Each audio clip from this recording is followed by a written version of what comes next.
Hello, everyone, and welcome to Mr. Michael channel, where learning English is easy and fun. I'm Emily. And I'm Michael. Hi, Emily. Hi, everyone. It feels great to be here today. Me too. Before we start, if you enjoy these friendly chats, please take a second to like this episode and subscribe to Mr. Michael channel. It really helps us create more content for you. And if you have a friend learning English, share this episode with them. Okay, Emily, today we're doing real, daily English conversation again, right? Exactly. No fancy grammar, no pressure, just natural conversation. Let's talk about our weekend first. How was yours, Michael? It was eventful. Not bad, but not perfect either. Eventful. Uh-oh. What happened? Well, Saturday morning started great. I made coffee. I opened the window. The sun was shining. You know that perfect, quiet morning? Yes, I love that. Right. So I sat down to read, and I spilled coffee all over my new shirt. Oh no! On a new shirt? Brand new. I stood up so fast I bumped the table. Then my spoon fell on the floor. It was a whole chain reaction. Coffee, spoon, chair, everything was moving. That sounds like a comedy scene. It looked like one. I laughed at myself, said, "Okay, Michael, breathe." I changed my shirt, cleaned the floor, and started again. Good recovery. Did the rest of the day go better? Mostly, yes. I did laundry, I went for a walk in the park near my apartment, and I listened to a podcast about cooking. Cooking? What episode? It was about simple, one-pan meals. The host said, "Keep it simple, keep it tasty." And I thought, yes, that's my level. I love that. Simple and tasty is the best combination. Totally. How about you, Emily? How was your weekend? Pretty nice. On Saturday, I visited my aunt and uncle. They have a small house with a garden.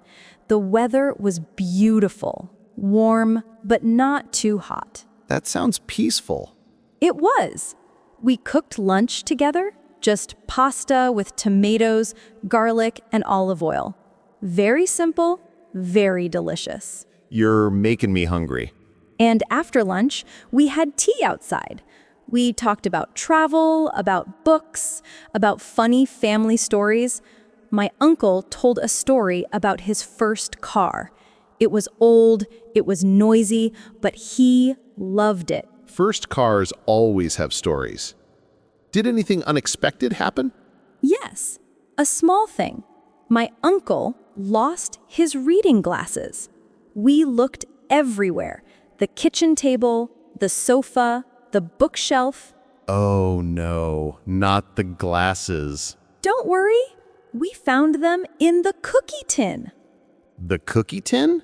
Yes, he put them there because he didn't want the dog to knock them off the table. Then he forgot. We laughed for 10 minutes. That's perfect. I had a similar "where is it" moment on Sunday. I couldn't find my apartment keys. Not the keys again. Were they in the refrigerator? Not this time.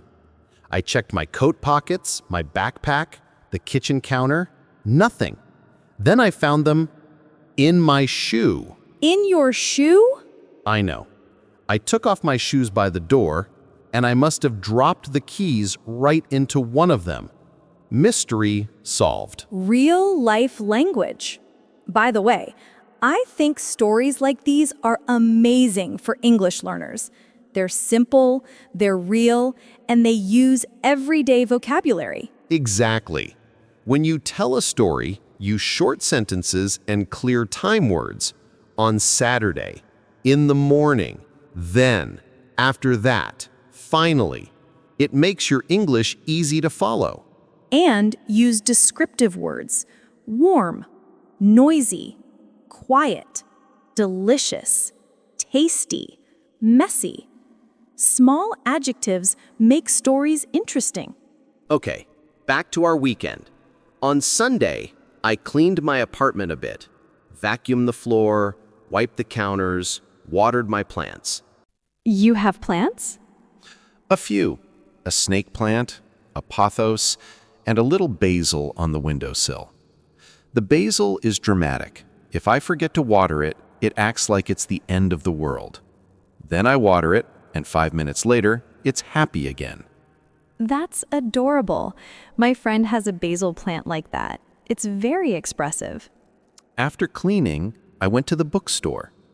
I love bookstores. I walk slowly. I look at the covers. I smell the pages. Don't judge. No judgment. I do the same. Did you buy anything? I did. A short novel set in a small town. The sentences are simple. The chapters are short. Good for reading a little every night. That's a great tip for learners, too. Choose a short book with simple language. 10 minutes a day is enough to build a routine. Totally. How was your Sunday? Quiet and lovely. I made pancakes in the morning, fluffy, with blueberries. Then I called my sister. We talked about next month's events and some family plans. Any big news? My cousin is moving to a new city for work. She's excited and nervous. We talked about how to make new friends in a new place. That's a great topic for English practice. Introducing yourself, asking simple questions, finding common interests. Yes, things like, "Hi, I'm Emily. I'm new here. Do you know any good coffee shops?" Or, "What do you like to do on weekends?" These help you connect with people. Okay, let's shift to something fun. Did you try any new food this weekend? I did. I tried a new salad dressing: lemon, honey, and a little mustard. It's bright and fresh. That sounds great. I tried a new coffee shop on Saturday afternoon. The barista asked, "Do you want your latte hot or iced?" I said, "Surprise me." He gave me an iced latte with cinnamon. Unexpected, but really good. Nice. Sometimes, surprise me can lead to a nice discovery. Not always, but sometimes. Agreed. Oh, and I watched a short comedy on Sunday night. It was about a guy who buys a smart fridge, and the fridge starts giving him life advice. That's silly and amazing. The fridge said, "Hydration is happiness, Michael." Honestly, the fridge is right. Drink water, everyone. Speaking of good habits, here's a mini practice tip for our listeners. Think in small English sentences during your day. I open the window. The air is fresh. I pour coffee. I take a sip. It's warm. Little thoughts in English many times a day. Great tip. Another one, describe what you see. The sky is clear. The street is quiet. The neighbor's dog is sleeping.